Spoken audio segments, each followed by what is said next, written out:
आज हम बात करने वाले किस चीज के बारे में, तो बेलन के बारे में। आप लोग देख के समझ गए होंगे कि पीछे क्या लिखा हुआ है, बेलन। तो रहिएगा। तो चलिए आज हम बात करें। आप लोगों ने देखा होगा कि तार को देखा होगा, जो तार की जो है एकदम लंबा सा एकदम रहता है, और आगे जाके उसका जो मुंह होता है वह किस प्रकार का रहता है, तो वो रहता है वृत्त के प्रकार में रहता है। लेकिन वो जो बेलन जो होता है कर लेते हैं इस मार्कर की, तो ये मार्कर जो है, एक बेलन का आकार का है ना। ये मार्कर किसके आकार का है, तो बेलन का आकार का है। हम यहाँ पे बात करते हैं तो यहाँ पे लिखा हुआ देख सकते हैं बेलन। बेलन को हम इंग्लिश में क्या कहते हैं, सिलेंडर, है ना। अच्छा, अब हम बात करते हैं इस बेलन को। तो बेलन को आप देख सकते हैं कि ऊपर से एक क्या बैठा हुआ है, अगर आप थोड़ा गौर से देखिएगा तो इस पे एक बैठा हुआ है क्या चीज, तो वृत्त।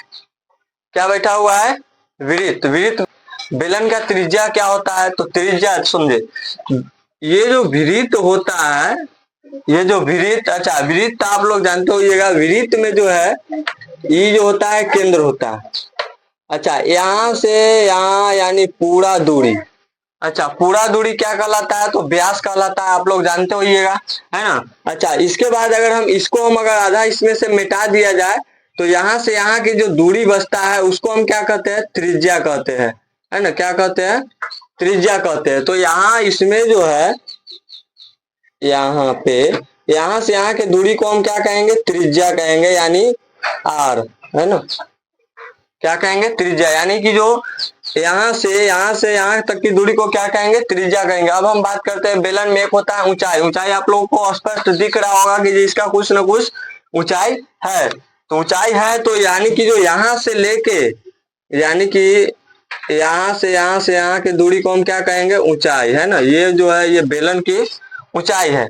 अब हम बात करते हैं ये बेलन की ऊंचाई। अब कुछ जैसे डी है ना, और यहाँ पे केंद्र ओ है ना, यहाँ पे केंद्र ओ है। अच्छा, हम बात करते हैं बेलन की जो त्रिज्या है, बेलन की त्रिज्या कौन होगा, ओ और डी होगा, है ना। बेलन की त्रिज्या क्या होगा, ओ डी है, यहाँ पे हो जाएगा ओ है ना। अच्छा, अब हम यहाँ पे लिख सकते हैं बेलन की त्रिज्या, बेलन की त्रिज्या, बेलन की त्रिज्या क्या हो जाएगा, आर। बेलन की त्रिज्या क्या हो जाएगा, आर। तो यहाँ से यहाँ तक की जो दूरी है, यहाँ से यहाँ तक की दूरी को क्या कहेंगे, हम त्रिज्या कहेंगे। अच्छा, इसके बाद आता है बेलन की ऊंचाई। तो ए से लेकर और डी तक के जो दूरी है वो क्या कहलाएगा, बेलन की ऊंचाई। तो बेलन की ऊंचाई को हम क्या चीज से सूचित करते हैं, तो एच से। बेलन की ऊंचाई, है ना। बेलन की ऊंचाई को हम क्या चीज से सूचित करते हैं, तो एच से। अच्छा, इसके बाद आता है, एक मिनट, अगर हम बात करें बेलन का परिधि। अच्छा, बेलन को परिधि की बात किया जाए तो आप देख सकते हैं यहाँ से अगर इसको हम अगर हटाते हैं तो आपको एक नजर आ रहा होगा वृत्त। तो वृत्त का जो परिधि होता है वही बेलन का परिधि भी होता है। तो यहाँ पे देखिए, यहाँ पे हो जाएगा पहला नंबर, अगर हम फॉर्मूला की बात करें, सूत्र की बात करें, तो पहला नंबर हो जाएगा बेलन की परिधि। तो बेलन की परिधि क्या हो जाएगा, अच्छा आप कहिएगा जो बेलन का परिधि कुछ अलग होगा, नहीं। बेलन का परिधि जो वृत्त होता है, क्योंकि इसके मुंह पर जो टिका हुआ होता है वो क्या होता है, वृत्त होता है। एक वृत्त ही इसके मुंह पर जो होता है, जबकि यहाँ पे जो देख रहे हैं, जैसे में यहाँ पर जो ये जो है, यहाँ से जो खोखला, इसके बाद यहाँ से जो यहाँ तक की दूरी है वो ऊंचाई कहलाएगा। और इस पे जो ये टिका हुआ है, मतलब जो घेरा हुआ है, इसको बंद किया हुआ है, वो क्या है, वृत्त का आकार है। तो वृत्त का जो परिधि होता है वही बेलन का परिधि। तो बेलन का परिधि क्या होता है, 2 पाई आर। अच्छा, परिधि का मतलब क्या होता है, परिधि का मतलब होता है एक चक्कर पूरा घूमना। जैसे में अगर साइकिल के अगर पहिया आप देखे होइएगा, तो साइकिल के पहिया अगर एक बार नाचती है तो वो क्या कहलाता है, परिधि कहलाता है ना। अच्छा, इसके बाद अगर हम बात करें बेलन का क्षेत्रफल, बेलन की क्षेत्रफल की बात करें तो जो वृत्त का क्षेत्रफल होता है, जो इसका क्षेत्रफल एरिया, वही बेलन का भी क्षेत्रफल होता है। तो लिखेंगे बेलन का क्षेत्रफल क्या हो जाएगा, बेलन का क्षेत्रफल हो जाएगा पाई आर स्क्वायर, है ना। बेलन का क्षेत्रफल क्या हो जाएगा, पाई आर स्क्वायर। अच्छा, इसके बाद हम बात करते हैं इसका वक्र पृष्ठ का क्षेत्रफल। वक्र पृष्ठ का क्षेत्रफल की बात करें, यानी बेलन का वक्र पृष्ठ का क्षेत्रफल। तो बेलन का वक्र पृष्ठ का क्षेत्रफल क्या हो जाएगा, बेलन का वक्रपृष्ठ का क्षेत्रफल, यानी बेलन का वक्रपृष्ठ का क्षेत्रफल की बात करें तो बेलन का वक्रपृष्ठ का क्षेत्रफल क्या होता है, तो 2 pi R H, 2 pi R H, यानी आर त्रिज्या है ना, और एच 2 पाई आर। बात करें बेलन की आयतन, बेलन का आयतन यानी इसका पूरा भार है ना, तो बेलन के आयतन ज्ञात करने के लिए इसका सूत्र होता है,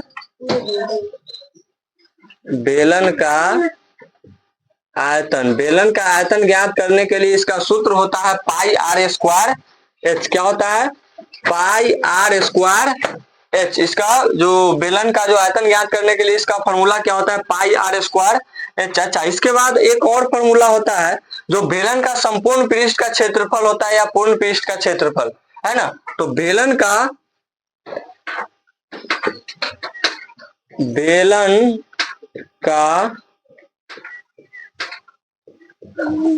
संपूर्ण पृष्ठ का क्षेत्रफल, तो बेलन का संपूर्ण पृष्ठ का क्षेत्रफल क्या होता है, तो 2 pi R into R plus H, 2 pi R into R plus. तो ये सब सारे सूत्र है, यानी फॉर्मूला जिसको कहते हैं सूत्र, यानी बेलन का आयतन हो गया, परिधि हो गया है ना। अच्छा, 2 pi R into R plus, ये संपूर्ण पृष्ठ का क्षेत्रफल हो गया। अब हम बात करते हैं एक और जो खोखले बेलन का आयतन। अच्छा, नेक्स्ट जो फॉर्मूला होता है खोखले बेलन का आयतन, जैसे में बेलन का आयतन जो होता है वो क्या होता है, सॉरी,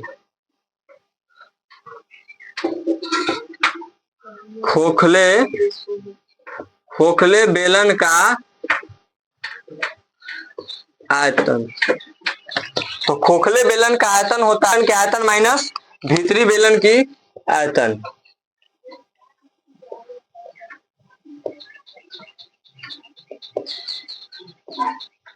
बाहरी बेलन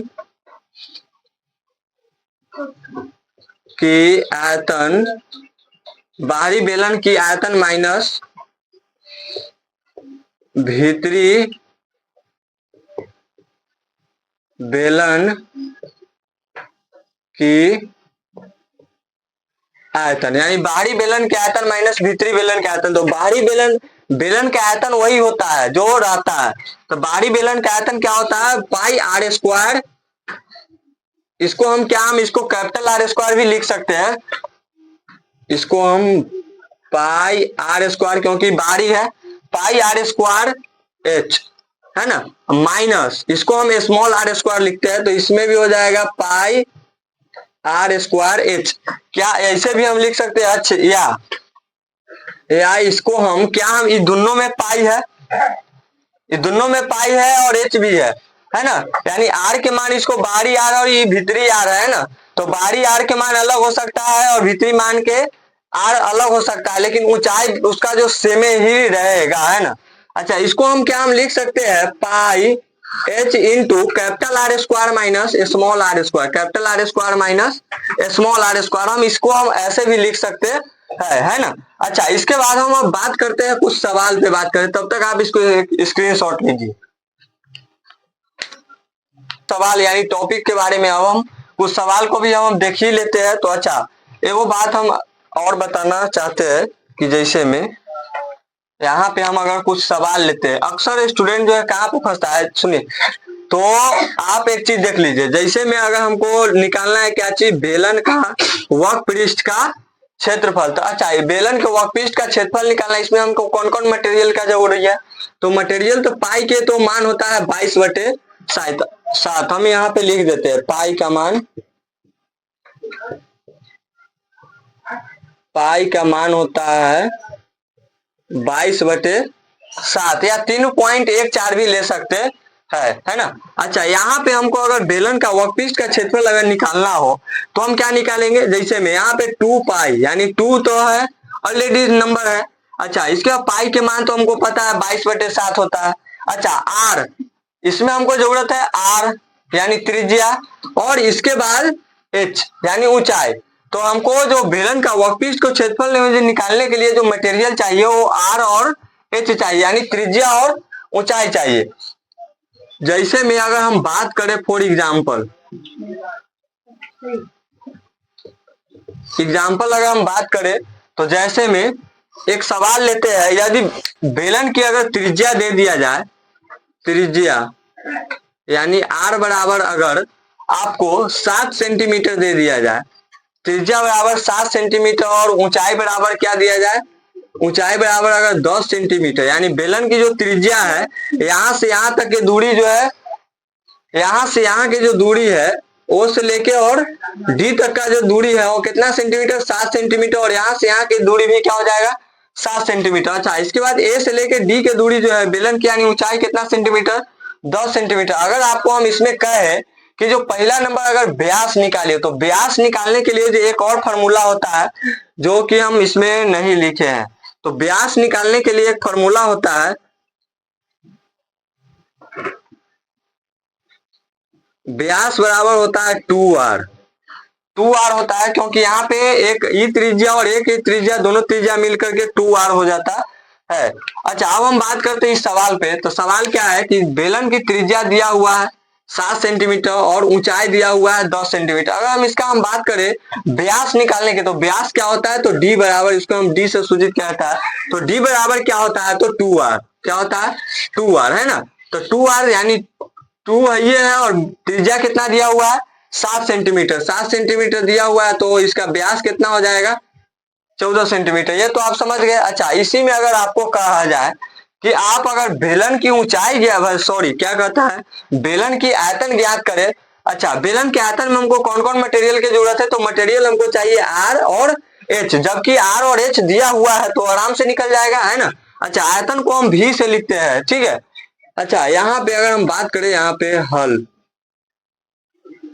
है ना, क्या है, त्रिज्या बराबर 7 सेंटीमीटर, है ना। त्रिज्या बराबर कितना सेंटीमीटर, 7 सेंटीमीटर दिया हुआ है, यानी आर बराबर 7 सेंटीमीटर और एच बराबर 10 सेंटीमीटर। तो आयतन कला नहीं निकल जाएगा, आयतन तो आराम से निकल जाएगा। पाई आर स्क्वायर एच होता है, हमको पता है, पाई आर स्क्वायर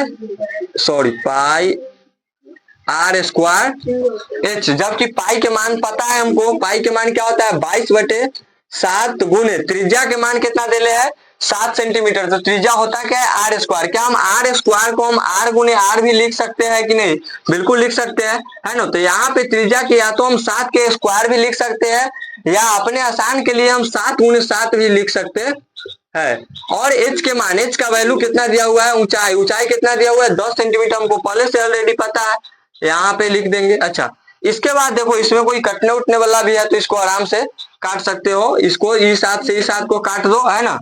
अच्छा, इसके बाद जो बच गया उसको और आप गुना कर दीजिए, है ना। अच्छा, इसके बाद जो बच गया 22 गुने 7 गुने 10। अच्छा, इसको आप गुना करिएगा तो 22 सत्ते क्या हो जाएगा, 154। 154 में आप अगर 10 से गुना करिएगा तो 1540 आ जाएगा, है ना। 1540 सेंटीमीटर क्यूब होगा, सेंटीमीटर क्यूब।